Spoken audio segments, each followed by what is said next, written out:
Not really that big of a change in pushback, considering back in Season 1, Nash's medium scythe had a distance of 2.53 if the opponent blocked it.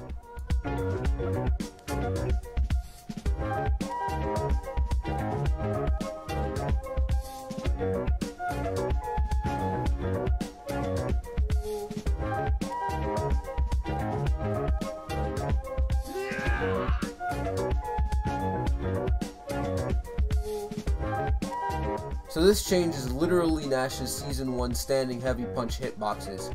However, standing heavy punch still starts up in 8 frames, so this is not really a full revert. However, because of this revert, some familiar options using standing heavy punch return, sort of, and existing options with the normal become more consistent for Nash.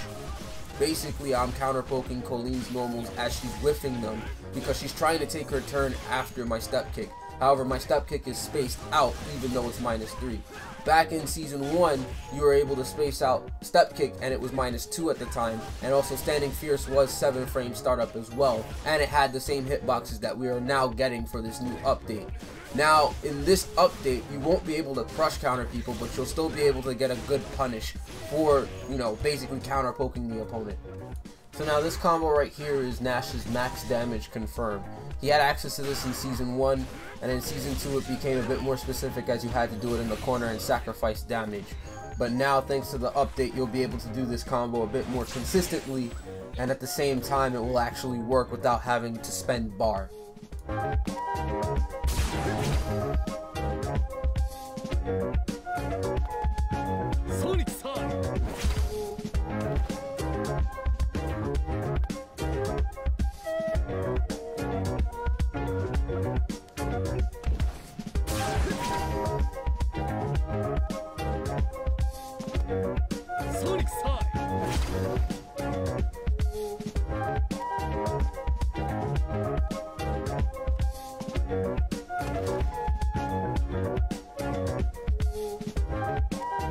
So once again, this is another undo button by Capcom.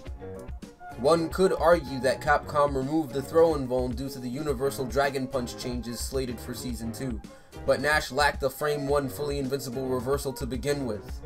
Couple the fact that they shrunk the upper hitbox of EX Scythe, Nash, who already lacked good defensive options, primarily on Wake Up, ended up losing every one of them in Season 2. But basically, to sum up this adjustment as a whole, in a situation like this where Akuma, or any character for that matter, is able to meaty throw you or throw loop you after a knockdown, in Season 2 your options are very limited as Nash to deal with throws.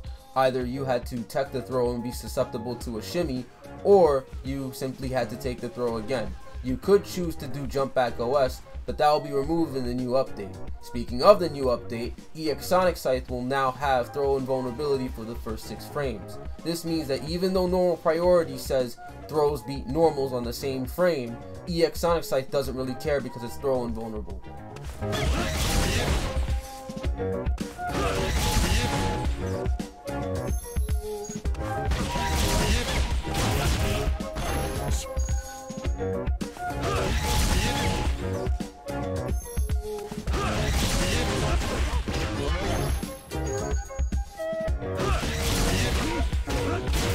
Now this is one of the 2 primary buffs that were given to Nash in this new update.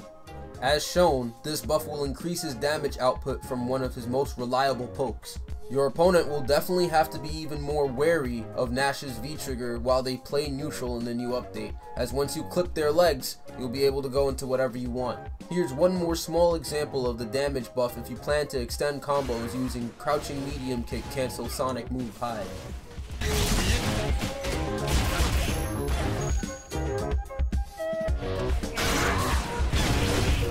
Now 9 points of damage and 2 points of stun might not seem like a lot of difference to you, but it's definitely significant in the long run, especially in this new update where you have the option to do both combos instead of just one. Now we've come to the final change listed in the new update.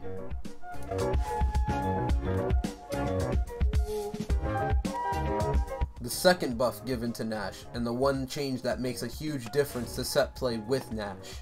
His forward dash currently in Season 2 is 19 frames. In this new update, it will have a dash duration of 18 frames. However, when Capcom adjusted the dash's movement frames, they did not adjust the KDA knockdown advantage of sweep for the new 18 frame dash. When Capcom made adjustments to Nash's forward dash in Season 2, the build we're playing now, they also made adjustments to his knockdown advantage as implied by the change in his plus frames on hit to crouching heavy kick. Because Capcom did not adjust knockdown advantage, Sonic Boom set play using standing light kick as the target meaty will no longer work as you are given one extra frame.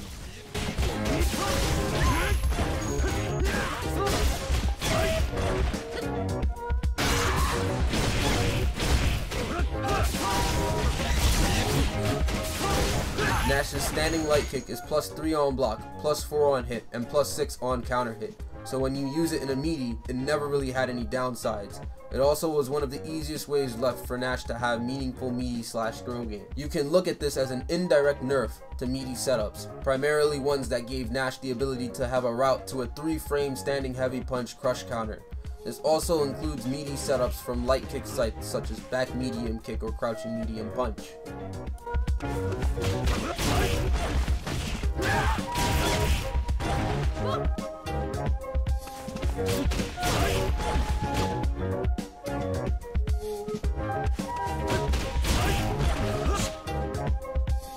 However, note that I said that this is an indirect nerf. Because you're given one extra frame on knockdown, you can now explore new setups. And standing light kick meaty is still possible, but no longer off of the Link EX Sonic Boom crouching heavy kick. This first meaty setup uses the aforementioned Link EX Sonic Boom crouching heavy kick. If you're able to meaty crouching medium punch in this new update after that Link on your opponent's quick rise, it'll be +3 on block, +7 on meaty hit, and +9 on counter hit meaty. This next meaty setup uses the same Link as the last one, however it ends with back medium kick as the target meaty. If the opponent quick rises this, and you meaty them with back medium kick, on block it's +4, on hit it's +6, and on counter hit it's +8.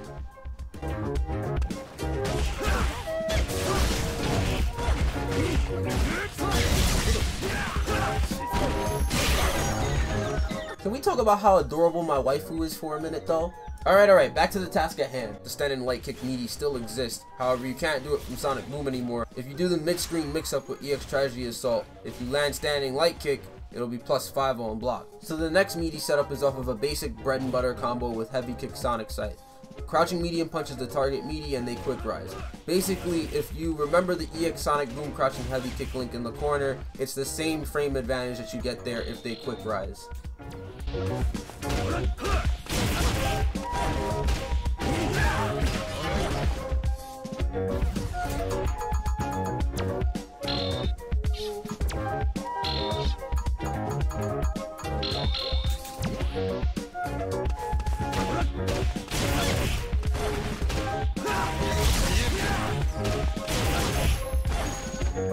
So just like the last meaty setup, this one is the same Link, however it uses back medium kick as the ender. Again, just like the EX Sonic Boom and the crouching heavy kick Link, when they quick rise it's the same frame advantage, so nothing to worry about here.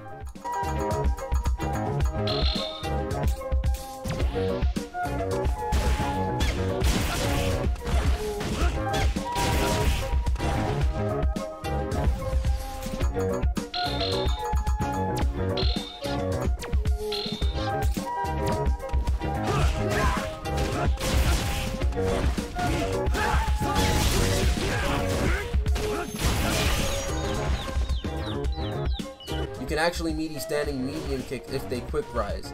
It'll be 0 on block, +4 on hit, and +6 on counter hit meaty. You can actually get a meaty throw if you do heavy kick Sonic Scythe and your opponent quick rises and you forward dash and do back medium kick whiff.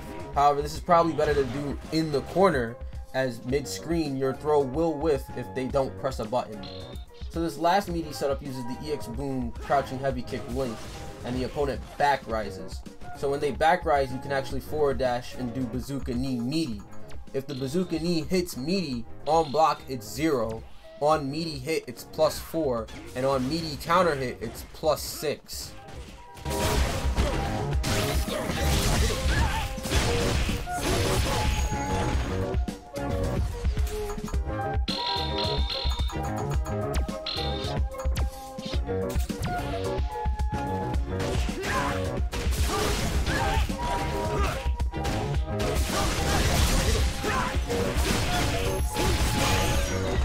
now I want to briefly cover the continued push for V-skill target combo seen in this new update for Season 2 Nash. So if you didn't notice already, most of the meaties shown led to a situation where Nash has a +7 knockdown advantage on quick rise either after a particular meaty hit or from the end of a combo into a forward dash.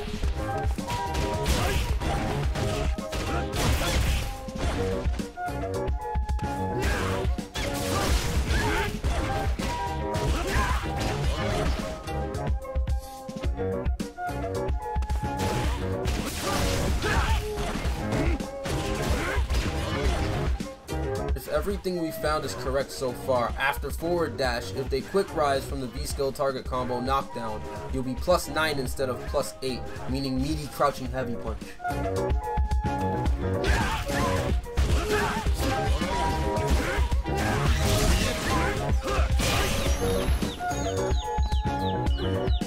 One final note is that most of these changes did not affect any of the already known setups regarding the EX Tragedy Assault standing heavy punch juggle. You can also still cancel standing medium kick frame 1 on block only.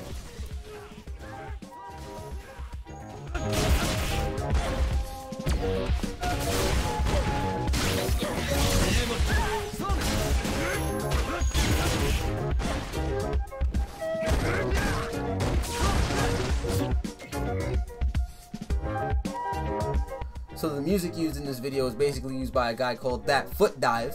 This is from his album Lagoon Company Black Edition, and it's the last track, track 16, The Company.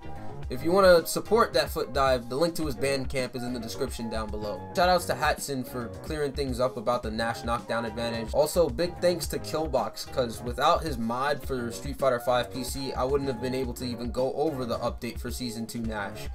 Lastly, I just want to say omedetou gozaimasu to Banchan for winning Battle Arena Melbourne number 9 with Season 2 Nash while I was working on this video.